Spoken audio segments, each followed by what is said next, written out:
তোমার প্রেমে যেন থাকি সদা বিভোর, এমন সুধা দাও না মোরে ইয়া ইলাহি। আলহামদুলিল্লাহি রাব্বিল আলামিন ওয়াসসালাতু ওয়াসসালামু আলা সাইয়্যিদিল আমবিয়া ওয়াল মুরসালিন। আম্মা বা'দু ফাআউযু বিল্লাহি মিনাশ শাইতানির রাজীম। বিসমিল্লাহির রহমানির রহিম। আসসালাতু ওয়াসসালামু আলাইকা ইয়া রাসূলুল্লাহ ওয়া আলা আলিকা ওয়া আসহাবিকা ইয়া হাবিবাল্লাহ। আসসালাতু ওয়াসসালামু আলাইকা ইয়া নাবিয়াল্লাহ ওয়া আলা আলিকা ওয়া আসহাবিকা ইয়া নূরাল্লাহ। সুপ্রিয় দর্শক শ্রোতা, যে যেখান থেকে দেখছেন আমাদের ধারাবাহিক অনুষ্ঠান আল্লাহর প্রতি ভালোবাসা, প্রতি পর্বের ন্যায় আজকেও আমরা আল্লাহর প্রতি ভালোবাসার অনুষ্ঠানে আমরা একটা বিষয় নিয়েছি। আজকের যে বিষয় নিয়েছি সেই বিষয় সম্পর্কে ইনশাআল্লাহ তাআলা আপনাদেরকে জানিয়ে দিব। চলুন তার পূর্বে আমরা দুরূদে পাক পাঠ করার ফজিলত সম্পর্কে জেনে নিই। নবী পাক সাল্লাল্লাহু তাআলা আলাইহি ওয়া সাল্লাম ইরশাদ করেন, যে ব্যক্তি আমার উপর দৈনিক 50 বার দুরূদে পাক পাঠ করবে, কাল কিয়ামতের দিন আমি তার সাথে মুসাহফা করব। সল্লু আলাল হাবিব সাল্লাল্লাহু তাআলা আলা মুহাম্মদ সাল্লাল্লাহু আলাইহি ওয়া আলিহি ওয়াসাল্লাম। প্রিয় দর্শক শ্রোতা, আজকে আমাদের বিষয় হচ্ছে আল্লাহ পাকের প্রতি একনিষ্ঠ ভালোবাসা। আর এই বিষয়ে আলোচনা করার জন্য আমাদের সাথে আছেন মুবাল্লিগে দাওয়াত ইসলামী মোহাম্মদ এহসান কাদেরী হুজুর। ইনশাআল্লাহ তাআলা আমরা হুজুরের কাছ থেকে এই বিষয়ে শ্রবণ করব। আল্লাহ পাকের প্রতি একনিষ্ঠ ভালোবাসা অর্থাৎ ইখলাসের সাথে আল্লাহ পাকের ইবাদত বন্দেগী করা। ইবাদত বন্দেগী সহ যে কোনো ভালো কাজের জন্যই ইখলাস বা একনিষ্ঠতার গুরুত্ব অনেক বেশি। যে কোনো কাজে ইখলাস না থাকলে সে কাজ মূল্যহীন।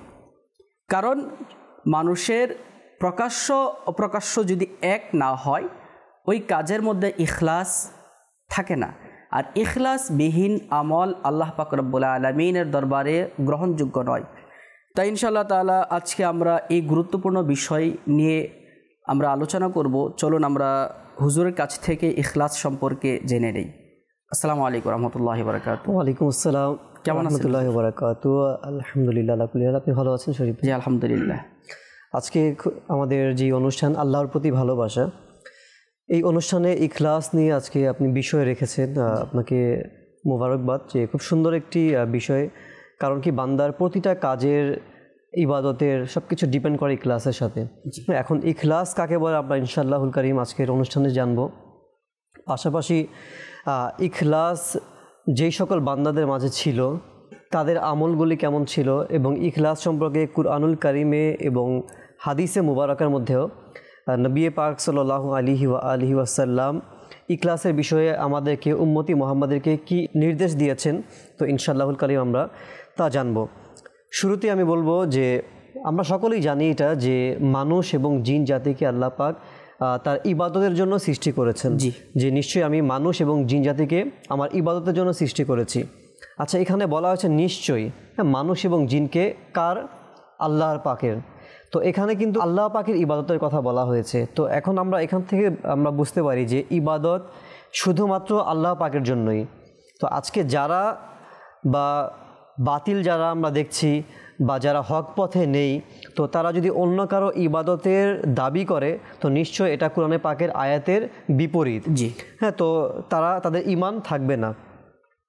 তো এর জন্য একমাত্র আল্লাহকে রাজি খুশি করার জন্য আমাদেরকে ইবাদত করতে হবে। কুরআনুল কারীমের মধ্যে এবং হাদিসে মুবারকার মধ্যেও আল্লাহ পাক তার একনিষ্ঠভাবে তার ইবাদত করার কথা বলেছেন। একমাত্র আল্লাহ পাকের সন্তুষ্টির অর্জনের লক্ষ্যেই ইবাদতসমূহ এবং যাবতীয় কাজ, এই সকল কার্যক্রমকে বলা হয় ইখলাস। যদি এক কথা আমরা বলি যে আমরা যেই ইবাদতগুলি করি, আচ্ছা ইবাদত কি হতে পারে? নামাজ, রোজা, হজ, জাকাত, তাসবিহ, জিকির আজগার, দুরূদে পাক পাঠ করা, নফল দান সদকা করা। তো এই সকল কাজগুলি আমরা যা কিছু করব শুধুমাত্র আল্লাহ পাকের জন্যই করব। তো এই করাটাকে বলা হয় ইখলাস। আল্লাহ পাক রব্বুল আলামিনের সন্তুষ্টির জন্য করব, কাজ করা। জি, লোক দেখানো নাই।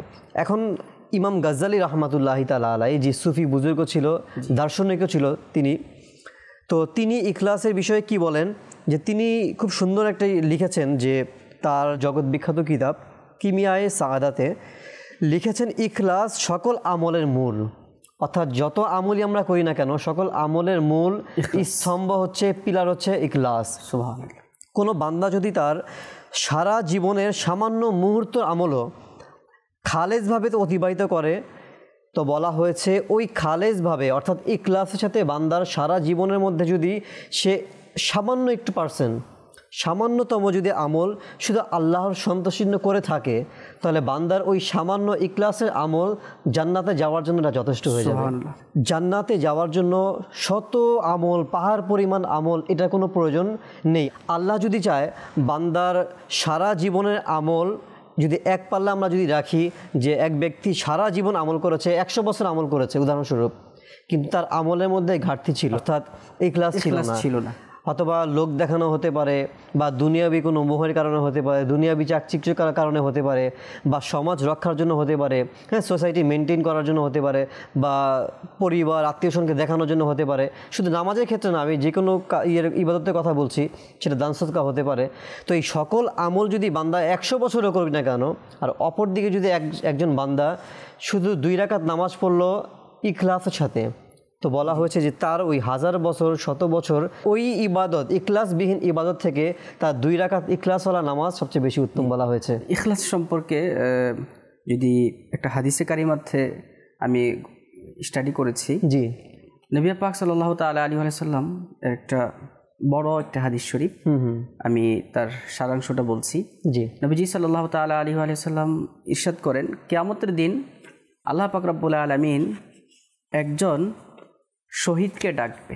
সর্বপ্রথম একজন শহীদকে ডাকবে, ডেকে বলবে যে তুমি এই দুনিয়াতে যে শহীদ হয়েছ, প্রথম জিজ্ঞেস করবে আল্লাহ পাক রব্বুল আলামিন, তুমি শহীদ কেন হয়েছ? তখন বলবো যে আমি তোমার সন্তুষ্টির জন্য। আল্লাহ পাক রব্বুল আলামিন বলবে যে না, তুমি শহীদ হয়েছ লোক দেখানোর জন্য, মানুষ যেন তোমাকে শহীদ বলে, আর দুনিয়াতে মানুষ তোমাকে শহীদ বলে ফেলেছে। অর্থাৎ যেটা তুমি চেয়েছিলে মানুষ তোমাকে শহীদ বলেছে, আর এখন তুমি আর আমার কাছ থেকে কোনো কিছু পাইবা, শহীদের যে প্রতিদান মর্যাদা সেটা আর পাবে না, এটা আর পাবে না। আল্লাহ পাক রব্বুল আলামিন ফেরেশতাদেরকে হুকুম করবে যে তাকে জাহান্নামে নিক্ষেপ করার জন্য।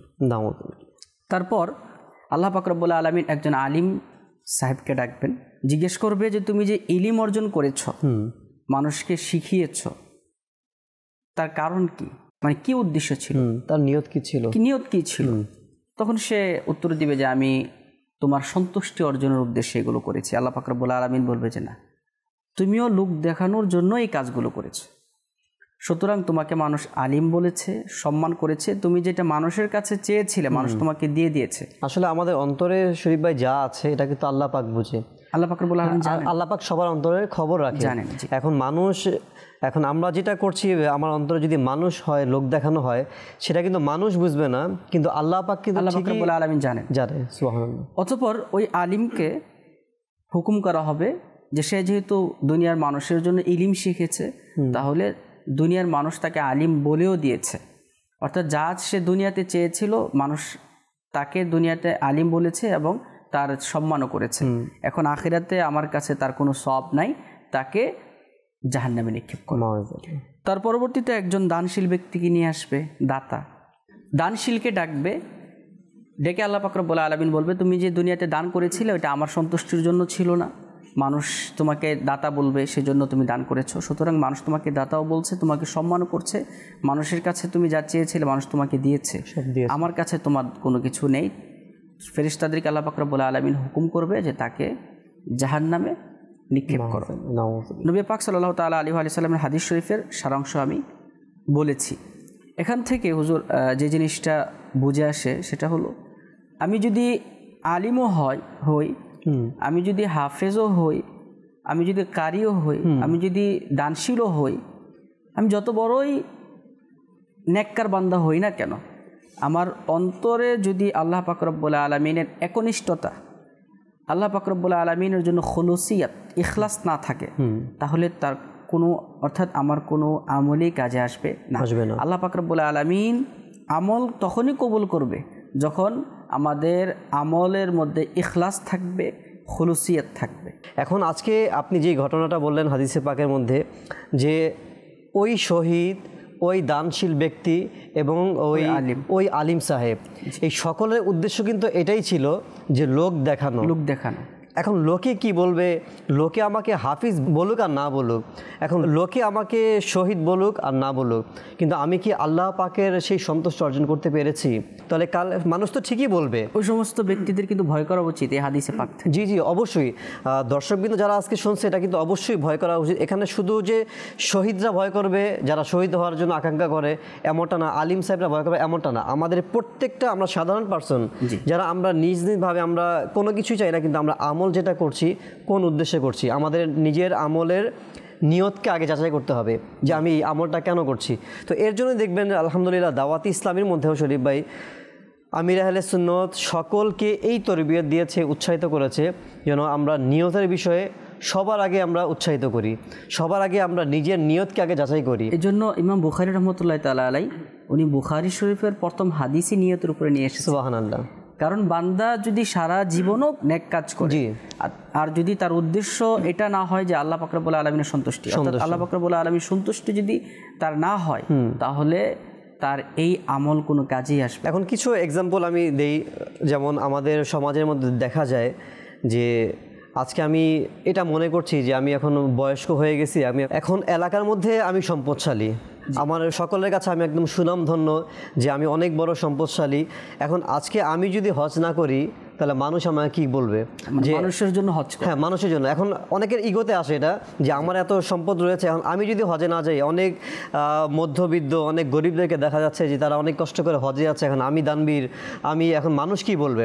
আচ্ছা, এখন আমার তো জাকাত ফরজ হয়ে গেছে, আমার তো সম্পদের অভাব নাই, কিন্তু এখন আমি যদি সবার সামনে মানুষকে জাকাত না দেই তো মানুষ কি বলবে। এখন প্রতিটা কাজে যখন আমরা চিন্তা করি যে মানুষ কি বলবে, লোকে কি বলবে, আরে ভাই আল্লাহ কি বলবে, আমার নবী কি বলবে, আমরা সেদিকে কিন্তু একবার তাওয়াক্কা দিচ্ছি না। তো আল্লাহ কি বলবে এদিকে দেখছি না, মানুষ কি বলবে। তো আমল কি ভাই মানুষের জন্য আমরা করছি না, আমল মানুষের জন্য করছি না, আমল করছি আমরা আল্লাহ পাকের জন্য। আল্লাহ আমাদেরকে যা হুকুম করেছে তার জন্য করছি। এখন আমি যদি জামাতে না যাই তো মানুষ কি বলবে যে হুজুর হয়েছে জামাতে যাচ্ছে না। এখন এই যে আমরা জামাতে যাওয়া অর্থাৎ মানুষের জন্য জামাতে যাওয়া, মানুষের জন্য তাকবীর উলা পাওয়া, মানুষের জন্য হজ করতে যাওয়া, মানুষের জন্য জাকাত দেওয়া, তাহলে ভাই আল্লাহর জন্য আমরা কি রাখলাম? আল্লাহ তো আমাদেরকে হুকুম করেছে। ইখলাস সম্পর্কে, জি, ইখলাস এমনই একটা গুরুত্বপূর্ণ বিষয়, একনিষ্ঠতার সাথে কাজ করা, একনিষ্ঠতার সাথে আল্লাহ পাক রব্বুল আলামিনের ইবাদত করা। কুরআনুল কারীমের মধ্যে আল্লাহ পাক রব্বুল আলামিন ইরশাদ করেন, ওয়ামা উমিরু ইল্লা লিয়াবুদুল্লাহা মুখলিসিনা লাহুদ্দিন হুনাফা ওয়া ইউকিমুস সালাতা ওয়া ইউতুজ যাকাতা ওয়া যালিকা দীনুল কাইয়্যিমা। তাদের অর্থাৎ নবী রাসূলদের এছাড়া কোনো নির্দেশ করা হয়নি যে তারা খাঁটি মনে একনিষ্ঠভাবে আল্লাহর ইবাদত করবে। অর্থাৎ নবী রাসূলকে আল্লাহ পাক রব্বুল আলামিন এই হুকুম করেছেন যে ইবাদত একনিষ্ঠতার সাথে করার জন্য। সুবহানাল্লাহ। অন্য এক আয়াতে মহান আল্লাহ পাক রব্বুল আলামিন ইরশাদ করেন, হে রাসূল সাল্লাল্লাহু আলাইহি ওয়া সাল্লাম, আপনি বলুন আমি একনিষ্ঠতার সঙ্গে আল্লাহর ইবাদত করতে আদিষ্ট হয়েছি। প্রিয় দর্শক শ্রোতা, ইখলাস কত গুরুত্বপূর্ণ একটা বিষয়। মহান আল্লাহ পাক রব্বুল আলামিন কুরআনুল কারীমের অসংখ্য আয়াতের মধ্যে ইখলাসের সাথে, একনিষ্ঠতার সাথে মহান আল্লাহ পাক রব্বুল আলামিনের ইবাদত করার জন্য হুকুম করেছেন। আর ইবাদতে যদি আমরা আল্লাহ পাক রব্বুল আলামিনের সন্তুষ্টি ছাড়া মানুষ কি বলবে ওই জন্য আমরা ইবাদত করি, মানুষ কি বলবে তার জন্য হুজুর যেটা বলেছেন আমরা হজ করি বা নেক কাজ করি, তাহলে যে হাদিসে পাক আমরা ইতিপূর্বে শুনেছি যে সর্বপ্রথম আল্লাহ পাক রব্বুল আলামিন কিয়ামতের দিন একজন শহীদকে ডাকবে, একজন আলিমকে ডাকবে, একজন দানশীলকে ডাকবে, ডেকে তাদেরকে জাহান্নামে যাওয়ার নির্দেশ দিবে। ইখলাস এমনই একটা গুরুত্বপূর্ণ বিষয় যে বিষয়ে মহান আল্লাহ পাক রব্বুল আলামিন কুরআনুল কারীমের অন্যত্র আয়াতের মধ্যে ইরশাদ করেন, জেনে রাখুন একনিষ্ঠপূর্ণ ইবাদত আল্লাহরই নিমিত্ত। শুধু আল্লাহর সন্তুষ্টি অর্জনের লক্ষ্যে ইবাদতের যাবতীয় কাজ একনিষ্ঠতার সঙ্গে সম্পাদন করার নামই হলো ইখলাস। আপনি ইবাদত করবেন আর ওই ইবাদতের মধ্যে মানুষ কি বলবে ওই জিনিসটা যেন না আসে। মানুষ যাই বলুক, আমাদেরকে দেখতে হবে আমি যে কাজটা করতেছি আমি কেন করতেছি, কার সন্তুষ্টির জন্য করতেছি। যদি আমরা আল্লাহ পাক রব্বুল আলামিনের সন্তুষ্টির জন্য করে থাকি, নবী পাক সাল্লাল্লাহু তাআলা আলাইহি ওয়া সাল্লাম ইরশাদ করেন, যদি অল্প আমলও হয় আল্লাহ পাক রব্বুল আলামিন তাকে নাজাত দান করবেন এবং তাকে জান্নাত দান করবেন। জি, এটা বাস্তব কথা যে অল্প আমল তাকে নাজাতের জন্য যথেষ্ট। হ্যাঁ, তো একজন হাদিসে পাক, হ্যাঁ, তো একজন বান্দা যদি অল্প আমল করে, কিন্তু এখন কথা হচ্ছে এই অল্প আমলটা হতে হবে শরীফ ভাই ইখলাসের সাথে। এখন মনে করেন আমাদের মধ্যে অনেকে আমরা আমল করি, আচ্ছা আমাদের আমল কিন্তু এখন বর্তমানে অল্পই। আজকে ওই পূর্বের যুগে যে ওলামা বা বুজুর্গানের দিন, তো তাদের আমলের তুলনায় কিন্তু আজকে আমাদের আমল কিন্তু আসলেই অল্প।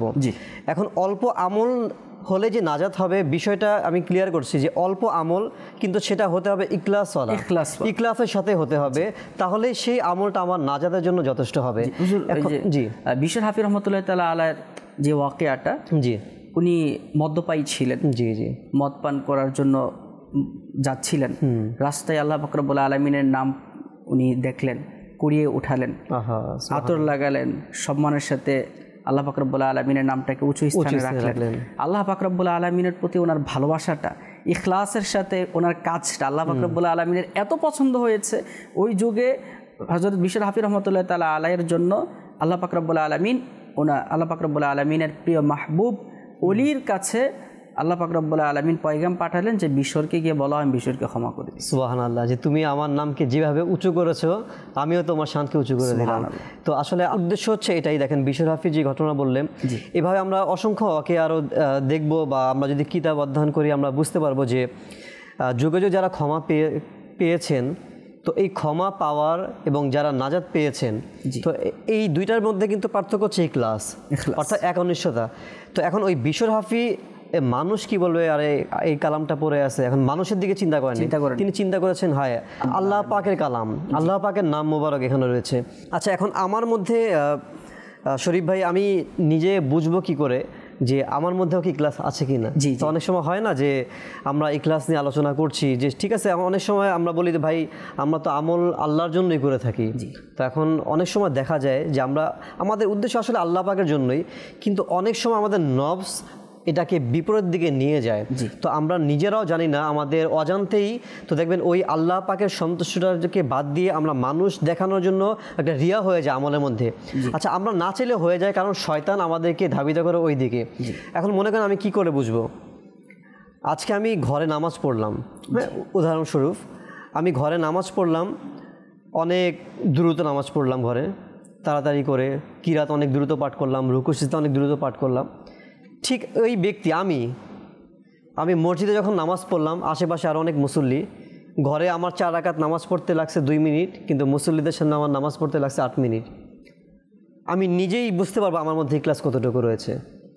হ্যাঁ, তো এটা হচ্ছে আমি তখনই বুঝতে পারবো যে এই যে ঘরে একাকিত্ব যখন আমি ছিলাম, এই একাকিত্ব অবস্থায় কেউ দেখছে না, আমি 2 মিনিট আমার শেষ করে ফেলছি। কিন্তু যখন আমি মুসল্লিদের সামনে গেলাম, মসজিদে গেলাম, তো তখন আমার এত লং টাইম কারণ কি? তো নিশ্চয়ই সকলে আমাকে চিনে, মানুষ খারাপ বলে এত দ্রুত নামাজ পড়ে হুজুর হয়েছে, বা যারা একটু সমাজে সুনামধন্য বা পরিচিত বা ফেমাস যেটাই আমরা বলি, তো এখন মানুষ কি বলবে আমি দ্রুত নামাজ পড়লে?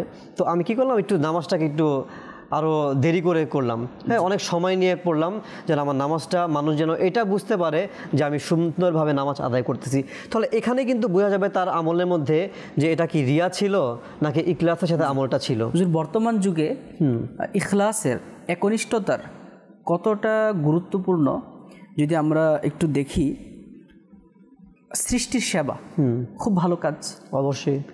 এখন এই সৃষ্টির সেবাটা আমার জন্য তখনই সওয়াবের কাজ হবে যখন সৃষ্টির সেবা করতে যে আমি যাব, আমার নিয়ত থাকবে আল্লাহর সন্তুষ্টি। সুবহানাল্লাহ। আর যদি আমি সৃষ্টির সেবা করতে গেলাম, আমি ত্রাণ দিতে গেলাম, আমি মানুষের বিপদে তাকে সাহায্য করার জন্য এগিয়ে গেলাম, আর এগিয়ে যাওয়াটা তাকে ত্রাণ দেওয়া বা তাকে হেল্প করা, এইগুলো যদি হয় যে মানুষ আমাকে বলবে যে মানবতার ফেরিওয়ালা, অর্থাৎ সে খুব মানুষের জন্য সহানুভূতিশীল, সে মানুষের জন্য কাজ করে, তখন তার এই কাজটা সওয়াব হবে না, বরঞ্চ ইখলাস না থাকার কারণে সে রিয়াকারীর মধ্যে পড়ে যাবে এবং গুনাহগার হবে। আচ্ছা দেখেন, আর বলা হয়েছে এই কাজের জন্য আমরা অনেক সময় মনে করি সে তো নামাজ পড়ছে, অনেক কষ্ট করে এক ব্যক্তি টাকা উপার্জন করলো, হজ করতে গেল। দেখেন টাকা উপার্জন করতে অনেক কষ্ট হয়। যে ব্যক্তিরা হজ করতে যায় 1 মাস বা 1.5 মাস থাকতে হয়, অনেক কষ্ট করতে হয়। এই সকল কিছু কষ্ট করলো এবং বলা হয়েছে এই রিয়ার কারণে যদি তার আমলের মধ্যে ইখলাস না থাকে শরীফ ভাই, এই যে তার কষ্ট দুনিয়াতে, এই সকল কষ্টের বিনিময়ে তিনি যা আমল করেছেন কাল কিয়ামতের দিন এই আমলের কারণে তাকে আল্লাহ পাক জাহান্নাম দান। তাহলে কষ্ট করলাম দুনিয়াতে, আমি কষ্ট করতেছি কিন্তু আমি কোনো সওয়াব পাচ্ছি না, শুধুমাত্র নিজের ভিতর খুলুসিয়াত না থাকার কারণে। ইখলাস বলা হয় ওই জিনিসকে যে আমি এই কাজটা করব, মানুষের কাছে আমি তার প্রতিদান আমি চাই না, বরঞ্চ এর প্রতিদান মহান আল্লাহ পাক রব্বুল আলামিন আমাকে দান। আচ্ছা দেখেন শরীফ, মানুষের কাছে যে যখন আমরা প্রতিদানের কথা বলি তো মানুষ আমাদেরকে কি প্রতিদান দিবে? তো আসলে দেখেন আমরা একটু বিবেক দিয়ে চিন্তা করি বা যারা এই কাজগুলো আমরা করি, আচ্ছা একটা মানুষ আমাকে কি বা দিবে প্রতিদিন, কি দিতে পারে বা তার সামর্থ্য আছে কি? আচ্ছা ধরেন কিছু অর্থ দিল বা কিছু সমাজের মধ্যে ভালো একটা বাসস্থান দিল, এর বেশি আর কি দিবে? কিন্তু যে আল্লাহ পাক জান্নাত দিবে, এত নিয়ামত দিবে প্রতিদান, তো ওই আল্লাহ পাকের সন্তোষের কথা বাদ দিয়ে এই সামান্য ছোটোখাটো নিয়ামতের জন্য আমরা যদি মানুষের সন্তোষের জন্য কাজ করি, দেখেন একটা পাগল, আপনি দেখবেন যে আপনি পাগলকেও দেখবেন সে তার ভালোটা এবং মন্দটা সে কিন্তু জানে। এখন ধরেন কোনো একটা মানুষকে, একদম স্বজ্ঞানী মানুষকে আপনি এখন একটা বান্ডেল দেন, দুনিয়াবি একটা যদি উদাহরণ দেখবেন তার মধ্যে কি জ্ঞান রয়েছে কি না, তিনি কি বিবেকবান কিনা, আপনি একটা টেস্ট করতে পারবেন। সবাই আমরা নিজেকে নিজে টেস্ট করি এটা। কেউ যদি আমাকে 1000 টাকার একটা বান্ডিল দেয় এবং পাশে একটি 2 টাকার বান্ডিল, দুইটাই 100 টাকা করে বান্ডিল, এখন যদি কেউ আমাকে গিফট করে বা নিতে বলে, আমি কোনটা নিব? 1000 টাকার। এটা বিবেকবান মানুষ সেটাই করবে। আচ্ছা যদি পাগলা দেখবেন সেটাই করবে, বড়টাই নিবে। তো মানুষ সবাই কিন্তু বড়টা চায়, যেটার মধ্যে নিয়ামত বেশি ওইটাই চায়। তাহলে আমরা কেন আল্লাহ পাক যে আমাকে এত নিয়ামত দিবে, জান্নাত দিবে, এই বড় নিয়ামতকে বাদ দিয়ে আমরা দুনিয়ার ছোট নিয়ামতের জন্য আমরা কেন এত কষ্ট করছি? বা এই একটা ব্যক্তির জন্য যা করছি, কাল কিয়ামতের দিন আল্লাহ পাক ওই সকল ব্যক্তিদেরকে জাহান্নাম দান করবেন যারা দুনিয়াতে মানুষদের জন্য কাজ করেছে, মানুষকে দেখানোর জন্য ইবাদত করেছে। এখন কাল কিয়ামতের দিন কি আমাকে ওই ব্যক্তিটা নাজাত দিতে পারবে যে ব্যক্তিকে সন্তোষের জন্য আমি করেছিলাম? কখনোই পারবে না। ইখলাস সম্পর্কে হুজুর হযরতে আবু উমামা আল বাহিলি রাদিয়াল্লাহু তাআলা আনহু বর্ণনা করেন, হুজুর সাল্লাল্লাহু আলাইহি ওয়া সাল্লাম বলেন, আল্লাহ তাআলা শুধু ওই আমল কবুল করবেন যে আমল কেবল আল্লাহর জন্য করা হয় এবং আমল দ্বারা আল্লাহর সন্তুষ্টি অর্জন করা উদ্দেশ্য। আল্লাহ পাক রব্বুল আলামিন শুধু ওই আমলই কবুল করবেন। এখন আপনি 2 রাকাত নামাজও যদি আল্লাহ পাক রব্বুল আলামিনের সন্তুষ্টির জন্য পড়েন, ইখলাসের সাথে পড়েন, আল্লাহ পাক রব্বুল আলামিন ওই 2 রাকাত নামাজ কবুল করবে। আপনি যদি লক্ষ রাকাত নামাজ পড়েন আর যদি উদ্দেশ্য মানুষ আমাকে নামাজি বলবে, মানুষ আমাকে নেককার বলবে, এই উদ্দেশ্য যদি থাকে, তাহলে আল্লাহ পাক রব্বুল আলামিন তার ইবাদত কবুল করবেন। আজকে দেখেন শরীফ ভাই, আমরা আজকে ইবাদতের মধ্যে কিন্তু একটি টেস্ট বা স্বাদ আমরা যাই বলি আমরা কিন্তু আজকে পাচ্ছি না। এর কারণ কি? আমাদের আমলের মধ্যে ইখলাস নাই। কারণ আমি যেই আমলটা করছি মানুষকে দেখানোর জন্য, তো ওই আমলের মধ্যে আমি কীভাবে স্বাদ পাবো? এখন আমি যেই আমলটা করছি মানুষের জন্য বা দুনিয়া অর্জনের জন্য, তো ওই কাজের মধ্যে আমি কীভাবে স্বাদ পাবো? তো বলা হয়েছে যদি আল্লাহ পাকের সন্তুষ্টির জন্য কেউ 2 রাকাত নামাজ পড়ে, দেখবেন ওই নামাজের মধ্যে সে কিন্তু পরিপূর্ণ স্বাদ পাবে, পরিপূর্ণ এটার মধ্যে মিশ্রতা সে ফিল করতে পারবে। এখন ওই আমলটা যদি আমরা করি মানুষের জন্য, হ্যাঁ, লোক দেখানোর জন্য, তো আজকের বিষয়টা কিন্তু আপনি দেখেন রিয়ার দিকে চলে যাচ্ছে। ইখলাস একদিকে, ইখলাস যদি এই ইখলাসকে আমরা বিপরীত করি তাহলে অবশ্যই রিয়ার দিকে কিন্তু হ্যাঁ চলে যায়। তো আর প্রতিটা রিয়াকারীকে আল্লাহ পাক জাহান্নাম দিবেন বলা হয়েছে। তো এর জন্য রিয়া থেকে আমাদেরকে শরীফ ভাই বাঁচা দরকার। আর আজকে আমাদের যেই বিষয় আমরা রেখেছেন যে ইখলাসের সাথে, তো আল্লাহ পাকের সাথে আমরা সন্তুষ্ট করব, আল্লাহ পাকের প্রতি ভালোবাসা আমরা অবশ্যই রাখবো। তো এই ভালোবাসা রাখার একটি অন্যতম একটি মাধ্যম হচ্ছে ইখলাস। নবী পাক সাল্লাল্লাহু আলাইহি সাল্লামের যে হাদিসে মুবারকা যে নিয়াতুল মুমিনি খায়রুম মিন আমালি, তো সমস্ত আমল কিন্তু নিয়তের উপর ডিপেন্ড করে। এখন আমি যদি সমস্ত ইবাদতের কথা বলি, তো সকল ইবাদতের মূল হচ্ছে এই হাদিসে মুবারকা। যে এই হাদিসে মুবারকাটা আমরা পালন করি যে সমস্ত আমল নিয়তের উপর ডিপেন্ড। যদি আমরা এটার উপর আমল করি দেখবেন আমাদের সকল আমল কিন্তু ইখলাসের সাথেই হবে। জি। আজকে দেখেন এই নিয়ত আমাদের ঠিক নাই দেখে আজকে আমাদের আমলের মধ্যে এই ঘাটতি রয়েছে, ওই ঘাটতি রয়েছে, লোক দেখানো রয়েছে, মানুষকে খুশি করার উদ্দেশ্য রয়েছে, বা ওই আমলের মধ্যে দেখবেন অনেক ত্রুটি রয়েছে। তো আজকে দেখেন আমরা নামাজ পড়ি, নামাজের মধ্যে অনেক ভুল হয়, রোজা রাখি, রোজা অনেক মাসলা আমাদের দ্বারা হচ্ছে না, ভুল হয়ে যাচ্ছে।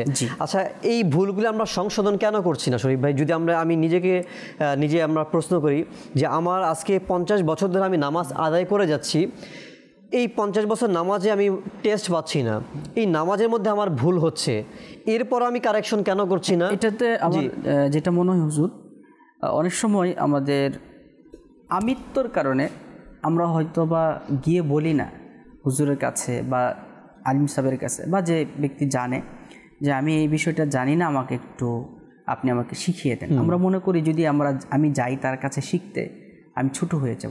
এটা ভুল, টোটালি ভুল কনসেপ্ট এটা। জি। মানুষ আমাকে কি বলবে?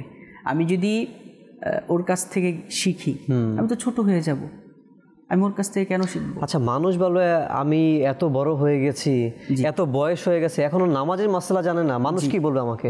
মানুষ যাই বলুক, আমাকে দেখতে হবে আমার আল্লাহ কি বলে, রসুল কি বলে। হযরতে সাদ ইবনে আবি ওয়াক্কাস রাদিয়াল্লাহু তাআলা আনহু বর্ণনা করেন, রাসূলুল্লাহ সাল্লাল্লাহু আলাইহি সাল্লাম বলেন, যখনই তুমি আল্লাহর সন্তুষ্টি লাভের উদ্দেশ্যে কোনো খরচ করবে তার উপর তোমাকে সওয়াব দেওয়া হবে। সুবহানাল্লাহ। আপনি যদি আল্লাহ পাক রব্বুল আলামিনের সন্তুষ্টি ছাড়া কাজ করেন, দান করেন, ওইটাতে সওয়াব পাবেন না, বরঞ্চ গুনাহ। আল্লামা ইবনুল মুবারক রাহমাতুল্লাহি তাআলা আলাইহি বলেন, অনেক ছোট আমল আছে, এই আমলের নিয়ত তাকে বড় করে দেয়, আবার অনেক বড় আমল আছে নিয়ত তাকে ছোট করে দেয়। ঠিক। মাদানী চ্যানেলের প্রিয় দর্শক শ্রোতা, আমরা শুনছিলাম ইখলাসবিহীন আমল আল্লাহ পাক রব্বুল আলামিনের দরবারে কবুল হয় না। আমরা যেহেতু আল্লাহ পাক রব্বুল আলামিনের জন্য ইবাদত করি, তাহলে ওই ইবাদতটাতে যেন মানুষকে দেখানো না হয়, লোক দেখানো ইবাদত আমাদের না হয়। আমাদের উদ্দেশ্য যেন শুধুমাত্র থাকে মহান আল্লাহ পাক রব্বুল আলামিনের সন্তুষ্টি। যারা আল্লাহ পাক রব্বুল আলামিনের জন্য ইবাদত করে থাকে তারা প্রসিদ্ধ কিংবা লোক দেখানোর জন্য ইবাদত করে না।